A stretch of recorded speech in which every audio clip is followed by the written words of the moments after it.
अस्सलाम वालेकुम। उम्मीद है आप खैरियत से होंगे। मैं हूं सलाउद्दीन फैसल एक नए वीलॉग के साथ। कुछ अहम डेवलपमेंट हैं जो इस प्रोग्राम में हम डिस्कस करेंगे। पहली डेवलपमेंट बनीगाला पर छापे के लिए इजाज़त। दूसरी डेवलपमेंट जो है हम डॉक्टर शहबाज गिल के केस के हवाले से डिस्कस करेंगे। इसके बाद हमज़ा शहबाज शरीफ की नवाज़ शरीफ से मशावरत। और जो चौथी जो है इम्पॉर्टेंट जो न्यूज़ है वो है 31 साल के बाद आज़ाद कश्मीर में बल्दियाती इलेक्शन। डॉक्टर शहबाज गिल के केस के हवाले से जो अहम डेवलपमेंट है वो ये है कि 2 रोज़ के जिस्मानी रिमांड के बाद इस्लामाबाद पुलिस ने डॉक्टर शहबाज गिल को मजिस्ट्रेट के सामने पेश किया और मज़ीद 5 रोज़ के जिस्मानी रिमांड की जो है वो इजाज़त तलब की।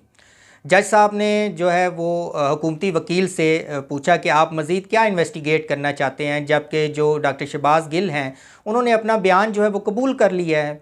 अब जब बयान कबूल कर लिया तो उसमें मज़ीद क्या इन्वेस्टिगेशन की गुंजाइश है। तो हुकूमती वकील ने कहा जी नहीं, हमें इसमें बहुत ज़्यादा कुछ क्लू मिले हैं, हमें इसमें इन्वेस्टिगेशन करनी है ताकि हम जो है पूरा नेटवर्क पकड़ सकें। बेसिकली हुकूमत जो है वो 2 दिन से डॉक्टर शहबाज गिल को टार्चर करती रही जिस्मानी तौर पर, जहनी तौर पर, कि किसी तरह डॉक्टर शहबाज गिल के लिंक को बनीगाला से जो है मिलाया जा सके और जो तहरीक इंसाफ की जो बड़ी लीडरशिप है उसके ख़िलाफ़ जो है कार्रवाई का आगाज़ किया जा सके।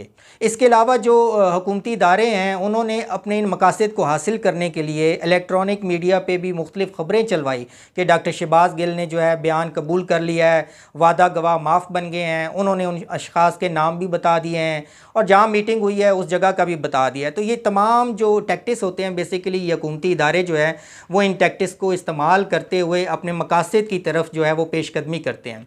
तो जज साहब ने जब उनसे पूछा कि आपके तो मकासद हासिल हो चुके हैं, आपने डॉक्टर शहबाज गिल ने बयान हल्फी भी कबूल कर लिया, अपना बयान भी कबूल कर लिया जो दिया था। इसके अलावा जो है डॉक्टर शहबाज गिल ने जो बात की है वो लैंडलाइन नंबर से बात की है। 9 मुहर्रम की वजह से मोबाइल जो हैं वो बंद थे। तो उसके बाद जो अगर आपने मज़ीद तस्दीक करनी है उनकी इस बात की तो आप तो सिंपल जो है वो नेटवर्क से कंफर्म कर सकते हैं या एयरवायर से डिटेल ले सकते हैं। तो इसमें मज़ीद जिस्मानी रिमांड की जो गुंजाइश है वो बनती ही नहीं है। तो हुकूमती वकील जो है वो बाज़िद थे कि जिस्मानी रिमांड जो है वो दिया जाए, लेकिन जो पाकिस्तान तहरीक इंसाफ या डॉक्टर शहबाज गिल के वकील थे फैसल चौधरी, जो डॉक्टर जो फवाद चौधरी के भाई हैं, उन्होंने बहुत ही सख्त इसकी मुखालफत की और आखिरकार जज साहब ने जो है वो मज़ीद जिस्मानी रिमांड की दरख्वास्त जो है मुस्तरद कर दी और कहा कि डॉक्टर शहबाज गिल को जो है वो जुडिशल रिमांड पर जेल भेज दिया जाए और मज़ीद आप अपनी जो तफ्तीश है या इन्वेस्टिगेशन है वो आप नॉर्मल तरीके से करते रहें। बुनियादी तौर पे फिर हुकूमत की वकील ने जब ये देखा कि मेरी दरख्वास्त मुस्तरद हो गई है और खिफ़त का सामना करना पड़ा, तो इसके बाद फिर हुकूमती वकील ने नज़रसानी की दरख्वास्त दायर कर दी कि चलें एक और जज के पास अपनी दरख्वास्त ले जाते हैं और कोशिश करते हैं कि इनके जिस्मानी रिमांड की जो है वो मज़ीद दरख्वास्त की जाए। लेकिन जो दूसरे जज थे उन्होंने भी जिस्मानी रिमांड की जो नज़रसानी की दरख्वास्त थी वो मुस्तरद कर दी, क्योंकि हुकूमती जो वकील हैं उनके दलाइल जो हैं वो इतने मौसर नहीं थे कि मज़ीद जो है अब जिस्मानी रिमांड की दरख्वास्त जो है उसको जो है कबूल किया जाए। तो आखिरकार फिर हुकूमत को डॉक्टर शहबाज गिल को जो अडियाला जेल में मुंतकिल करना पड़ा। यहाँ पे हुकूमत को असल में एक बेसिक जो प्रॉब्लम था वो ये था कि अडियाला जेल जो है वो पंजाब गवर्नमेंट के मातहत आती है और जो पंजाब गवर्नमेंट है वो डेफ़िनेटली हुकूमती इदारों को उस तरीके से इन्वेस्टिगेशन तो करने नहीं देगी जिस तरह हुकूमती इदारे डॉक्टर शहबाज गिल को पहले जगा के रखते थे सारा रात। इसके अलावा जहनी तौर पे टार्चर करना, जिस्मानी तौर पे इस तरह टार्चर करना कि मेडिकल रिपोर्ट में वो चीज़ शो ही ना हो। तो ये चीज़ें हुकूमत को पहले भी मालूम थी। तो उसके बाद आखिरकार डॉक्टर शहबाज गिल को अडियाला जेल मुंतकिल कर दिया। जो ही डॉक्टर शहबाज गिल को अडियाला जेल मुंतकिल करने के अहकामात अदालत से आ गए तो उसके बाद जो है IG इस्लामाबाद ने फ़ौरन राना सनाउल्लाह साहब से रब्ता किया जो पाकिस्तान के वज़ीर दाखिला भी हैं और इन दोनों अपनी फ़ैमिली के साथ जो है वो उम्रा अदायगी के लिए जो है मसरूफ़ हैं। IG इस्लामाबाद ने जो है बनीगाला पर छापे के लिए इजाज़त तलब की कि हमें मुल्ज़िम की जो है ना वो हवालगी वहाँ से हमें चाहिए और हमारा शक है कि जो ड्राइवर जो है वो बनीगाला में छुपा हुआ है। राना सनाउल्लाह ने इसकी इजाज़त नहीं दी। बेसिकली राना सनाउल्लाह जो हैं वो इसके प्रो एंड कॉन्स जो हैं वो समझते हैं कि अगर जो बनीगाला में छापा मारा गया तो उसकी वजह से सियासी तौर पर जो इसके नताइज हैं वो अच्छे नहीं होंगे।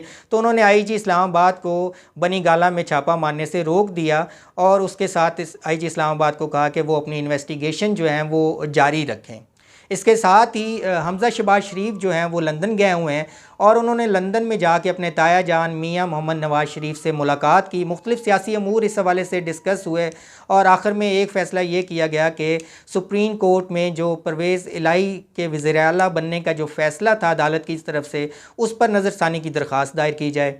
और नज़रसानी की दरख्वास्त में हमज़ा शहबाज ने ये तहरीर किया कि हमारा जो ये केस है वो 12 रुकनी बेंच या फुल कोर्ट जो है वो सुने इसको, क्योंकि जो हुकूमत थी या हमज़ा शहबाज थे उनको पहले भी जो बेंच था उस पर तहफ़्फ़ुज़ात थे कि ये दरख्वास्त जो है फुल बेंच के पास जानी चाहिए, लेकिन उस वक़्त जो है ये इनका इतराज़ कबूल नहीं किया गया और फ़ैसला जो है परवेज़ इलाही साहब के हक़ में आया और इस तरह वो वज़ीर आला पंजाब मुंतखब हो गए।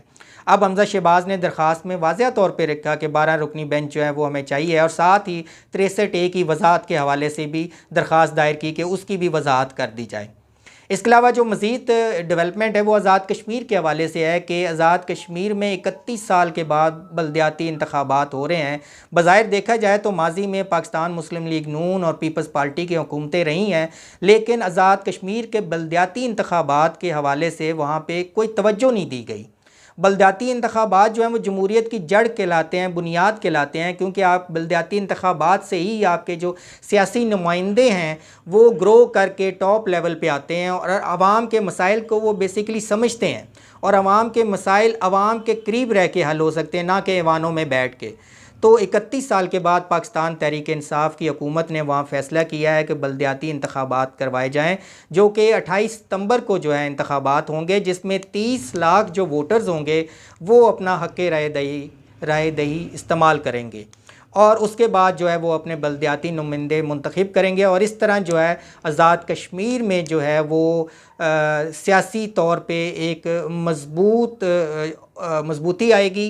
और ये जो इलेक्शन हो रहे हैं ये जमाती बुनियादों पे हो रहे हैं, तो जमाती बुनियादों पे इलेक्शन होने से जमातें जो हैं वो मजबूत होंगी और उनके जो लोग हैं, उनके जो सियासी वर्कर हैं वो ग्रो करके आहिस्ता आहिस्ता ऊपर जाएंगे और इससे जमातों को ही फ़ायदा। जमातें जो हैं वो बासर लोगों से प्रेशराइज़ नहीं होंगी।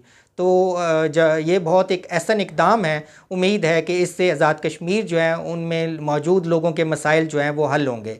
इजाज़त दीजिएगा, अल्लाह हाफ़िज़।